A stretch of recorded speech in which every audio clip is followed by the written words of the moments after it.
প্যাসিস্টের যেই হত্যাকাণ্ডের ডকুমেন্টগুলা, যে 4 বছরের একটা শিশু কিভাবে মারা গেছে, এই ডকুমেন্টগুলো আমরা সংগ্রহ করছিলাম, কিন্তু পরবর্তী তার উদ্ভূত পরিস্থিতির কারণে আর সংবাদ সম্মেলনটা করা হয়ে ওঠে নাই। 25 তারিখ আমাদের রামপুরার বাসায় আমি এটা খুবই রিস্ক ছিল আমার জন্য।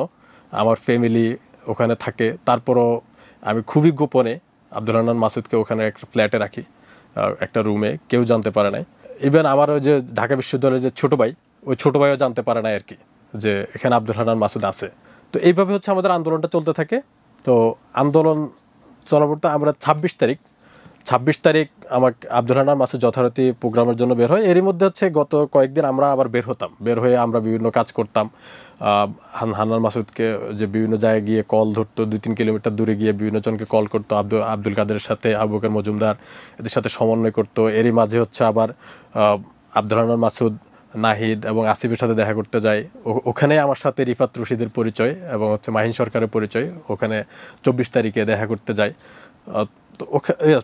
25 তারিখে দেখা করতে যাই। ওখান থেকে পরিচিত হওয়ার পরে 26 তারিখ যথারীতি আব্দুল হান্নান মাসুদকে নাহিদ এবং আসিফ দুজনে একটা কাজ দেয়, সকল হসপিটালের রুগীদেরকে দেখে আসতে হবে, যেহেতু এই আন্দোলনের দায়ভার আমাদের ঘোষণাতেই এরা শহীদ হয়েছে, এরা আহত হয়েছে, পঙ্গুত্ব বরণ করতেছে, এদেরকে আমরা দেখাশোনা করতে হবে। কথা অনুযায়ী আব্দুল হান্নান মাসুদ 26 তারিখ রিফাত রশিদ, মাহিন সরকার সহ রুগী দেখার জন্য বিভিন্ন হসপিটালগুলো ভিজিট করা শুরু করে। তখন তারা যথারীতি কয়েকটা হসপিটাল, ঢাকা মেডিকেলও ভিজিট করে এসছে, তারপরে সোহরাওয়ার্দী, সলিমুল্লাহ, ঢাকার যে স্বনামধন্য মেডিকেলগুলো আছে সবগুলোতে ভিজিট করে সন্ধ্যা কুয়েত মৈত্রী হসপিটালে পরিদর্শন গেছে। এর মধ্যে হচ্ছে হান্নান মাসুদ ওই দিন 26 তারিখের আমাদের পরিকল্পনা ছিল যে সকল মেডিকেল কলেজগুলো আমরা ভিজিট করে দেন হচ্ছে সোহরাওয়ার্দী মেডিকেলে একটা সংবাদ সম্মেলন করা হবে।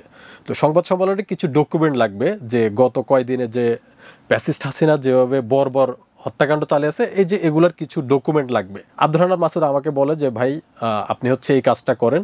এই ক্ষেত্রে হচ্ছে সাইমুম মাহমুদ, মানে যাকে আমি সাদিক কাইয়ুম নামে পরে চিনছি, সাইমুম মাহমুদ যে সাইমুম ভাইয়ের সাথে হচ্ছে জিনিসটা শেয়ার করেন, সাদিক কাইয়ুমের সাথে যোগাযোগ করে তার কাছ থেকে ডকুমেন্টগুলো সংগ্রহ করে আর কি। সে আমাকে ডকুমেন্টগুলো দেয়। এরপরে এই ডকুমেন্টগুলো যখন আমরা সংগ্রহ করতেছিলাম, তখনই আব্দুল হান্নান মাসুদ একটা ভয়েস পাঠায় যে ভাই আমরা অবরুদ্ধ হয়ে পড়ছি কুয়েত মৈত্রী হসপিটালে। তো কুয়েত মৈত্রী হসপিটালে এই কথা শোনার পর তখন আমি বাংলা মোটর অবস্থান করতেছিলাম। আমি তখন রাত 7:30-8টা হবে। আমি একটা সিএনজি নিয়ে, ওই যে আরেকজন সমন্বয়ক মোসাদ্দেককে সাথে করে নিয়ে আমি এবং মোসাদ্দেক একটা সিএনজি নিয়ে আমরা কুয়েত মৈত্রী হসপিটালে যাই। কুয়েত মৈত্রী হসপিটালে যাই দেখি যে সবাই খুবই ভীত সন্ত্রস্ত, এবং পুরা হসপিটাল হচ্ছে সাদা গাড়ি দিয়ে এবং হচ্ছে তো মানে সিকিউরিটি, মানে হাই সিকিউরিটি করে ফেলা হয়েছে। মানে বোঝাই যাচ্ছিল যে কোনো মুহূর্তে তাদেরকে এখান থেকে গুম করা ফেলা হবে বা অ্যারেস্ট করা হবে, এরকম কিছু বোঝাই যাচ্ছিল। তো আমাকে তো ওইভাবে কোনো সংস্থা ওইভাবে চিনতো না। তো আমি সরাসরি হসপিটালের ভিতরে চলে যাই। হসপিটালের ভিতরে গিয়ে আমি একটা জিনিস ভাবি যে এখান থেকে যে এনে হওয়া আমাদেরকে বের হইতে হবে। এই যে আন্দোলনের এই যে সৈনিকরা যারা আছে, সম্মুখ থেকে নেতৃত্ব দিয়েছে, তাদেরকে বের করতে হবে। তো ওই জায়গা থেকে আমি হসপিটালে ঢুকে, তখন ইন্টারনেট ছিল না, ওই মোবাইল ইন্টারনেট ছিল না, তখন আমি হসপিটালে ওয়াইফাই কানেক্ট করে আমি উত্তর অ্যাম্বুলেন্স সার্ভিস অনলাইনে গিয়ে তাদের নাম্বারটা নিই গুগল করে। ওখান থেকে নাম্বার নেওয়ার পরে আমি ওই নাম্বারে কল করার পরে আমি বারডেমের কথা বলে অ্যাম্বুলেন্সটা বুক করি। তো বুক করে আমরা অ্যাম্বুলেন্সের মাধ্যমে পরে হচ্ছে একটা বিদেশি সংস্থার অফিসে আমরা চলে যাই আর কি।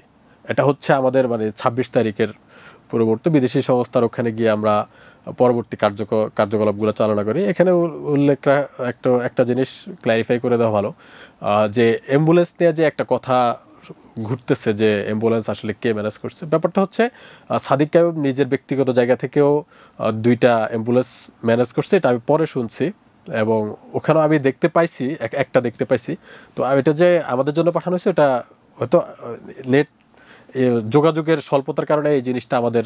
আব্দুল হান্নান মাসুদের সংবাদ সম্মেলন করার কথা ছিল সোহরাওয়ার্দী মেডিকেল হসপিটালে, কিন্তু ওই যে ওখানেই কুয়েত মৈত্রী হসপিটাল থেকে তাদেরকে অবরুদ্ধ করে ফেলা হয়েছে, এবং খুবই কয়েকজন মানবাধিকার কর্মী বা কয়েকজন লোক ওনাদেরকে ইনফর্ম করছে যে তোমাদেরকে যে কোনো মুহূর্তে গ্রেফতার করে ফেলতে পারে বা গুম করে ফেলতে পারে। তো ওই জায়গা থেকে তারা আরও সংবাদ সম্মেলনটা করতে পারে নাই। কিন্তু সংবাদ সম্মেলনের জন্য যে প্রিপারেশন, যেই ডকুমেন্টগুলা যে ফ্যাসিস্টের যেই হত্যাকাণ্ডের ডকুমেন্টগুলা, যে 4 বছরের একটা শিশু কিভাবে মারা গেছে, এই ডকুমেন্টগুলো আমরা সংগ্রহ করেছিলাম, কিন্তু পরবর্তী তার উদ্ভূত পরিস্থিতির কারণে আর সংবাদ সম্মেলনটা করা হয়ে ওঠে নাই। রাতে আমরা ওখানে অবস্থান করি। 27 তারিখ আমরা একটা ওই যে শহীদুল আলম, উনি আমাদের জন্য একটা প্রতিষ্ঠানে আমাদের থাকার ব্যবস্থা করে, ওখানে আমরা 2 দিন অবস্থান করি। এবং ওই সময় যে আন্দোলন বন্ধ করে দেওয়ার একটা পায়তারা সরকার করেছিল, যে ডিবি অফিস থেকে নাহিদ, আসিফ ওদের মাধ্যমে একটা ঘোষণা দেওয়া হয়েছিল যে এটা এই আন্দোলন আমাদের না, এভাবে একটা করেছিল। ওখান থেকে আমরা ওই যে আন্দোলনটা পরবর্তীতে আব্দুল হান্নান মাসুদ, মাহিন সরকার, রিফাত শহীদ, আমি সহ আমরা চিন্তা করি যে আমরা আন্দোলন এনিহাও চালায়া যাব, যদি ওনারা অস্বীকার করে এই আন্দোলনকে, তাও আন্দোলন চালায়া যাব। তো এরপর আমরা 29 তারিখ আমরা যে আমাদের এক আপু পরিচিত, উনি হচ্ছে আন্দালিব রহমান, ওনার বাসায় আমরা অবস্থান করি।